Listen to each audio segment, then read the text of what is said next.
Hey, my beautiful people, if you're listening in now, do not touch that dial. This is your host, Anthony Mitchell, and I am coming at you live at the End Club podcast, where, as always, we have conversations wrapped around things we know now, wrapped around things we wish we knew when we were younger. And with that said, I have heavyweight, a heavyweight special guest that's here in the studio with us today. So I'm going to hop in the passenger seat and allow my special guest to come to the forefront and introduce himself. Whoo! Thank you. I don't know how I can, can come out of that one.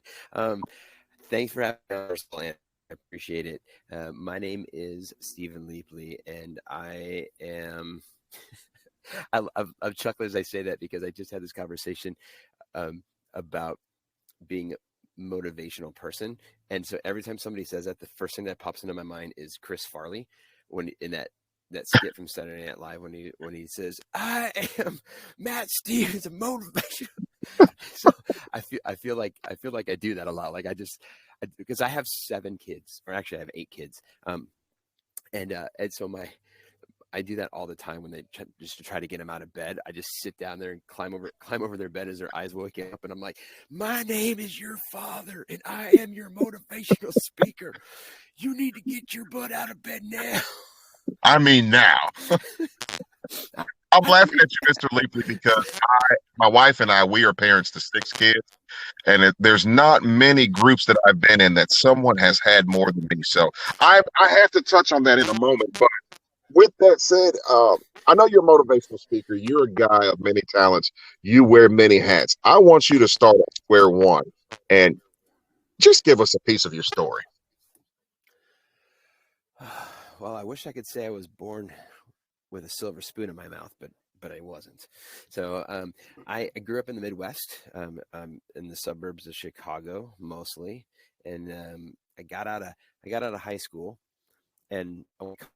That's what everybody does. And I went to community college, and I was there for a semester, and I thought this is like high school with smoke breaks. It just made no sense to me. So I joined the military and ended up spending 10 years in the military as a Navy corpsman, and got my paramedic license in there, and then 6 years after the military, I was also in the medical field as a medic, as an administrator, and that's where I really kind of cut my teeth on a lot of what I do today, which is primarily ghostwriting. But in that sense, I was speaking a lot. I was on a circuit, and I didn't put this in my bio when you and I were chatting earlier, but there was a season where I got too big for my britches, and and as a medic, there's an old saying that paramedics walk on water. Well, I used to say I invent the water that I walk on, Wow. because I had my ego was so huge, and that got me into some addictions that didn't like it, which almost cost me my family. I ended up in a rehab for 7 months Wow. when, and coming out of that, I transitioned out of medicine and started working in the corporate world.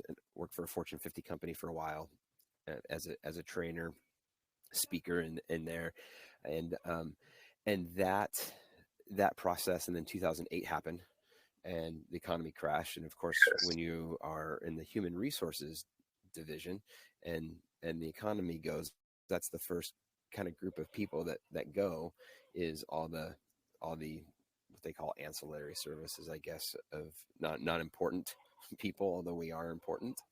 And so that led me corporate field, and into basically going into business for myself. And and and we went back to school. My wife and I actually went back to college. I got bachelor's degree, master's degree, and we were going to head down this route of wanting to start a church, and then that didn't end up going the way we wanted it to. But in that process of kind of figuring out where I'm at now, and I ended up landing at at a little bit of coaching, but mostly just landing into copywriting, into ghostwriting. That process brought me, getting to that process was a really heavy conversation. So I have, like I said, I have 8 kids. My oldest is from my first marriage, which, being in the military, my wife likes to call my first deployment.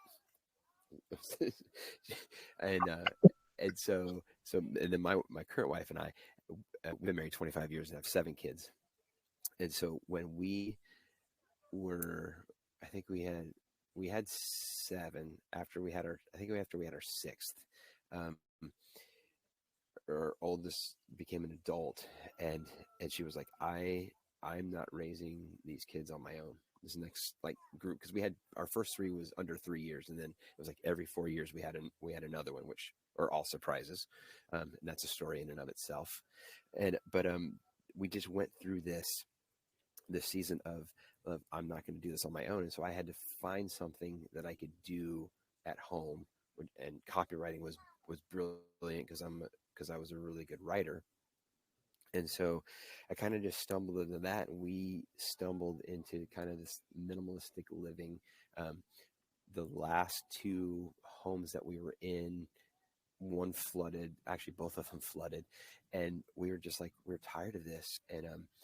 And so my wife had this crazy idea of moving into an RV. She said, "Can we move into an RV?" And I was like, "No." And and so she finally talked me into it, and we've been living full time in an RV since 2017, and that's really helped me like just reduce all of this excess stuff that we have, and really over the last since then, it's been a process of me learning how to really balance life, business, family, and realizing what's important and how to invest in what's important without I, all the bells and whistles. Mr. Leapley, I have to stop right there because there's a lot to unpack. And I think it's probably something that a lot of us in our younger years, growing older, really have to fine tune. And I want to highlight how you talked about what's most important. I hear the growth of a guy that goes from basically being a paramedic. A lot of times people's lives in your hands. I'm sure during that time in the Navy, you've had some dire situations, but now you're seeing less is more. What have you found to be like some of the most important things in life as you've gotten older and transitioned into this step of your journey? Ooh, um, I've really learned the importance of self care.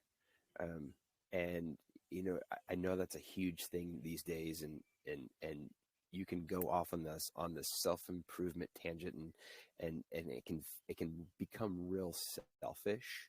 And but I've really learned how, like, I have to take care of my well being, whether that's physical, mental, emotional, spiritual, nutritional.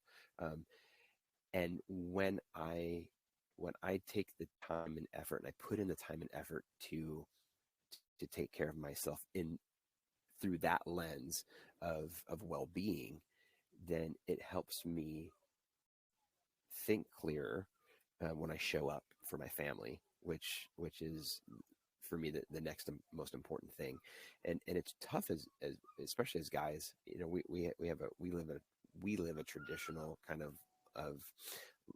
life, where I work, my wife wants to stay home, we've homeschooled our kids, and and um and so just being clear in my own head helps me be clearer in what the priorities are. um I read somewhere one time, and this, you know there was, back when we thought about starting a church, I was reading this book where it was like, the traditional priorities, of that is like, God's first, then your wife is second, then your family's third, then you're fourth, then everybody comes out of that. And um and it's really kind of linear, in that sense. And I read, like, as this was like a church planting handbook, and there was this thing. It was like, on a Sunday morning at 9 a.m., if you're the pastor, your priority can't be, I'm going to take my wife on a date. your priority is this. And so you Mm-hmm. can maintain those linear priorities, and still be like, if you're working 60 hours a week, my wife is really good at reminding me when I don't do this, but really good at reminding me, like, I could be gone for 60 hours a week and she can still feel like the number one priority. Mm-hmm. But it starts with me ensuring that my well-being, physical, spiritual, mental, emotional, nutritional, is on par, so that I can show up effectively and clearly. I do have to applaud you, because also being a father of a big home, I realize how important it is to prioritize and be intentional with your time, because to me, there's a sense of aim when you're very clear about your intentions. However, one intention I do need to know a little bit more about is, how did you get your whole family locked and sync with going towards this minimalist mentality? Um, well, I wish I could take all the credit. It's actually probably 90% my wife who kind I of love pushed it. us towards that. I love And I, you know, I wish I could be like, yes, I did all this, but no, she, our wives are such a mirror of us, and um, and I'm blessed to have an amazing wife who keeps me on track, and her desire is to see me lead well in our home. And so, there is it's a showing up every day of just remembering what's important. And I think when we have the big house and all the cars and all the stuff, it can be such a distraction. And so as we start to pull those away, it helps us see what's more important. And I think different.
Sorry, guys. It looks like my guest got disconnected for a few moments, but as we're waiting for him to tap back in, I got to highlight something he was actually just talking about, and that's just the distractions that comes with much. Most of our society is built on this idea that the more you have, the more blessed you are. But sometimes people don't realize that the more you're chasing after, the more that's in your hands, the more responsibility that comes with that. And with that responsibility comes weights, because now you have obligations with the more that you have in your hands. So if you are missing the underlying theme to the minimalist portion of our conversation, I think it's almost deeply religious to hear someone decluttering their life enough where they can enjoy what they've got. I know a lot of people, and I've been through this myself, that with the more God has given you or allowed you to have, you feel like you need more provision. You need more expenditures. You need more bills with the more you have. I think that's a very, very, very dangerous approach. With that said, I'd like to stop for a moment, jump to commercial, and we'll be right back.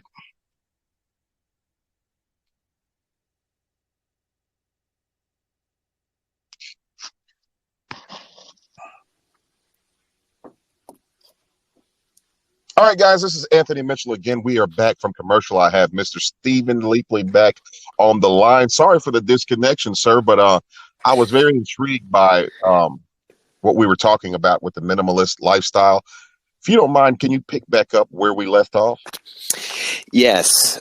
So I can't remember exactly where we were, but we were in creating a minimalistic lifestyle. I was realizing that the stuff that we had, just having more and bigger, isn't always better because it just creates distraction with us.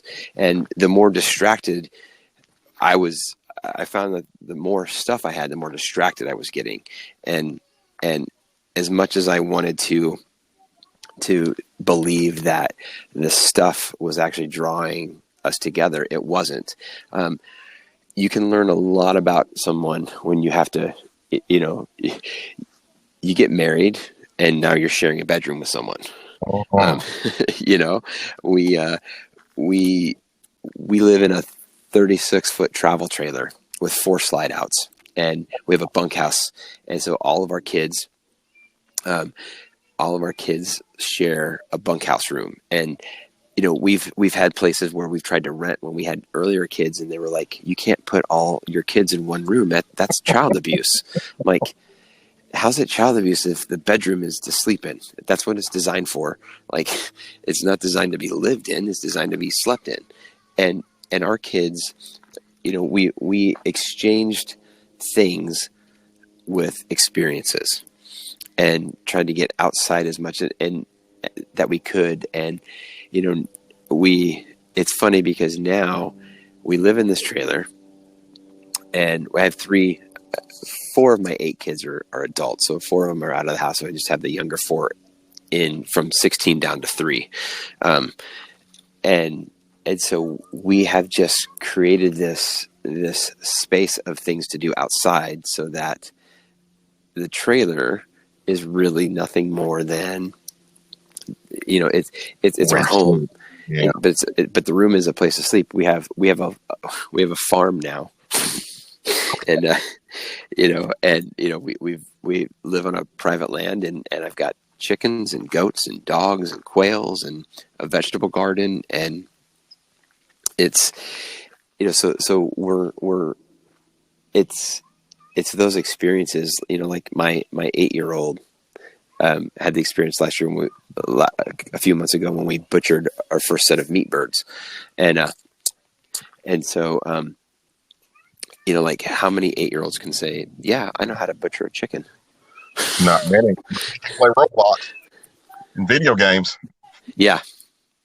And we still, our kids still play a little bit of video games, but we monitor them. And I found that the less stuff I have, the more I'm able to invest into my kids, and the more I can invest into them mentally.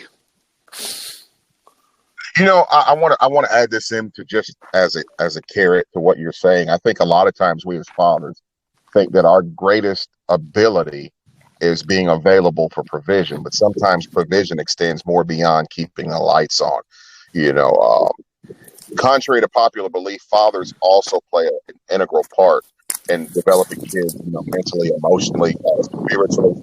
We have a part. So when I hear a father talk in line that says, I also get a chance to invest in my kids, it's like you understand your position well. I just wanted to applaud you for that as you were sharing this portion of your story. I appreciate that. It's it's crazy because that's not something that has been since day one for me. It's been something that's really in the last probably 4 years that I've really kind of come into clarity with, so to speak. And that's one of those, it's almost like it's still a stigma. Like, mental health is still a stigma. And I think active, present fathers are still a stigma. Because we get to this point where it's like, you're like, oh my gosh, I haven't spent much time with my kids. So, I guess I don't have time. I guess that time is over. Mm. And the cool thing is our children, as I'm sure that like our children are really resilient, and they're really grace giving, especially when you come to them and you're like, I screwed up, or I have my oldest is like, why didn't you have all of this stuff when we were young? Exactly. It's like, well, you were the first one, so you were the experiment. And it's a learning process. And it's a learning process. My 24-year-old was like, Dad, you never taught me about Star Wars or football, and he's like, these are amazing things. I'm like, you only wanted to skateboard, and so rather than trying to force what I wanted onto you, I just let you go and do what you wanted to do, and which was skateboarding. And so we spent hours and days. I remember being in grad school, and I would take him to the skate park, and he would skateboard, and I would sit there and write my papers and do my research at the skate park with him. And it was cool. And then eventually he got me out on the skateboard, and so he appreciated that. But it's those opportunities that we have, like, had we had the big house, or had we had not focusing on living smaller, I would have been at home working, or the wife would have been taking him more so to the skate parks than I would have. And just like they say, like, proximity helps. It's when you're in the same house, when you're in the same same town, it's easier to get together and be connected. And what I found for us, minimally, is even the smaller place that we have, the more connected we get. Exactly. And it was kind of funny, because what we tried, I think in 2017 is when we went full time. 2012 was our first experiment. We were both doing undergrad, and we had a moment. We had like a 3-month opportunity to kind of travel, and we had bought this old Class C RV to try to travel in. And we traveled in it for about a month, and none of the kids wanted to leave. They just wanted to be. This is our first time out of a house, and so they just wanted to be glued to the 13-inch TV to use the Nintendo Wii. Like, that's all they wanted to do. And we tried these things. We kept trying different things. We couldn't get them out. And I remember we had to come back home for a wedding or something, and we downsized from a 26-foot travel trailer to a pop-up tent trailer. So literally the only thing you could do in a pop-up tent trailer is sleep. and that was kind of the start of us exploring how to do things outside of the home together as a family. And I think that was, for my wife, that was definitely this aha, we could do this minimalistic kind of thing. And she was like, I'm tired of cleaning the house and trying, and I was a paramedic, so I would come home, and this cleanliness thing, I was in the military, so I would come home and I wouldn't care about anything else other than the kitchen being clean. And my wife was like, the kitchen is the last thing I'm doing. And I would literally come home, and I remember walking over piles of clothes and toys and being mad that the kitchen wasn't clean. She's like, you can walk over all this other stuff. She's like, maggots don't grow on toys. Not that we had that, but that was my mentality of like this could happen. And man, breaking out of that and living smaller has helped me be more present with my kids. But yet I still had to learn. It was still a process for me. I wish it was an immediate boom. But it's Right. been a process. It's been a process, and I'm glad for that, because it's part of my own story. but it's, and we all have our story, but two, it really helps. It's really helped me in my business too, just because I've had these experiences, so I can show up and help other people, navigate different areas of life that they're going through. I'm glad you say all that. So I'm going to quickly, because we have just a few moments left here on this platform, but I want to connect a couple of dots in as short of a time period as possible. But hearing your story is really invigorating because it's different than just a cookie cutter everyday. Even as I call a lot of the subdivision homes, they're left and right hand homes because they all look just alike. Mm-hmm. Your story is quite unique. How do you take your story and draw others that you work with as a ghostwriter and teaching people how to tell their stories? Like, what are some things that you do with that? And I want to talk about that a little bit because I'm intrigued, because we've always felt like everybody has a story, but sometimes it's hard to tell your story. Or, it's almost like when we were in college, when you have to do an introductory speech and just talk about yourself for 2 minutes. That was the hardest speech because you don't know how and where to start. Take us on that journey very quickly. I think it comes down to helping people figure out where their foundation is, and once they know where their foundation is, then you can kind of build up. I call them like pillars. There's basically 4 pillars of a man, which is the king, warrior, mentor, and friend kind of pillar. And if you have a strong foundation, you can build those up. And so when I help people tell stories, it's walking through, okay, which of these 4 pillars, which one is solid, which one needs to be maybe rebuilt or strengthened, or focused on more. But it's also, those pillars are also like bonsai trees in the sense of, okay, wax on, wax off. Yeah, I'm going to go Karate Kid. I'm old school. I'm going Karate Kid on you. Totally, because for a bonsai tree, to flourish, it has to be continually picked and poked and prodded and cut and shaped and trimmed. And that's the same thing with our lives. We have to. It's a constant. It's not a battle. It's just an opportunity to constantly prod and shape and mold into what we want. And so when I take people on their journeys through telling their stories, it's a process of walking through that. Like, so what are your foundational pillars? And then there's the passions. Like what's passionate to you? What do you love to do? What do you enjoy to do? Because I feel like, for me, I feel like God created everybody uniquely, and we all have a purpose.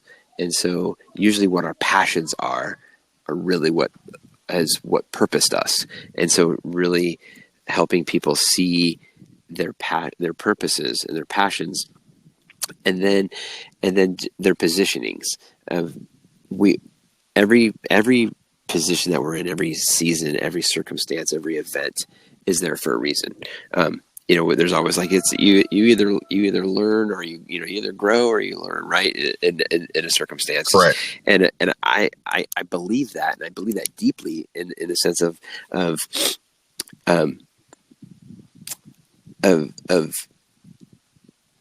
we don't know who and when we're going to impact or influence someone else, and simply sharing our stories is a way to impact and influence others.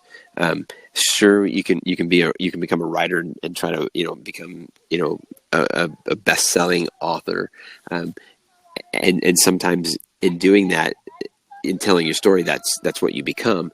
But really telling the stories it's almost like in the military, especially if you come back from war, there's a lot of post-traumatic stress that we have. And so I have found that actually helping people write their stories helps get rid of their post-traumatic stress, whether it's military or whether it's non-military. It doesn't, where your stress comes from doesn't matter. But if you have trauma in your life, sometimes just merely telling your story gets it out there and helps reduce that trauma and that stress trauma in our own lives. And then somebody's going to read it, see a snippet, hear you talking about it, and they're going to be like, that's me. Connect. Mm-hmm. And then that gives us an opportunity to say, hey, this is what I did. This is my, like, what's your story? And so I just have the ability, a gifting to hear someone's story and be able to step into it. Somebody called me the other day the Jim Carrey of ghostwriting, because of just how Okay. how I get inside somebody. I can get inside someone's head, and really kind of bring out, what they've done in their life that's been able to that can impact and influence others. I'm listening to all of this, and I wish I had more time, because I feel like we have gotten to the point in the conversation where I was like, you know what? I was going to put them on the spot and let them pull my story out a little bit. But I tell you, that will be for another day. But I know I told you that I got you questions. Yes. Right. I was a little, I don't want to say honest or dishonest or not honest, but I always, before I let my guests go, I throw a curveball question at them. And with your permission, I've got a curveball question that will not get you canceled. Go for it. But my question is, what's something you know now you wish you knew when you were younger? Ooh, that's not that big of a curveball question, but it is. It is when you're not prepared, right? Man, that everything happens for a reason. I like that. With that said, sir, undoubtedly there are going to be people that are listening to today's episode and will want to connect more with just some of what you experienced, as well as drawing their own stories out. How can people find you and just connect with you more on an intimate level? They can reach me on my website, which is leapleyenterprises.com. Or I'm super active. I'm on all the socials, and pretty much everything is Stephen Leapley. I'm super active on LinkedIn, and I'm also active on Facebook. I think my Instagram handle is Stephen Leapley Official, because I got hacked one time and I wanted to make it official again. That sounds about right. But I tell you what, I'm going to send you a LinkedIn request, and I would like to continue more of this conversation in due time. But sir, listen, I have to get you back on this platform when things slow down a little bit after the holiday season, because Absolutely. 100 miles an hour, and militarily right now we are slammed. However, before we go, is there anything else you'd like to share with our guests before we transition off of today's episode? Every one of us has a story, and don't be afraid to tell it. That's what I got. I like that. And guys, you've heard it here first. If you can, go over to one of the social media sites that he has referenced, and please go follow Mr. Leapley. Like, share, rate, subscribe this podcast. Get this content in the ears of your friends. I believe it'll be a blessing. And until next time, this is the End Zone Club, where we have conversations that are designed to push you from walking in potential to actually fulfilling your purpose. Be blessed.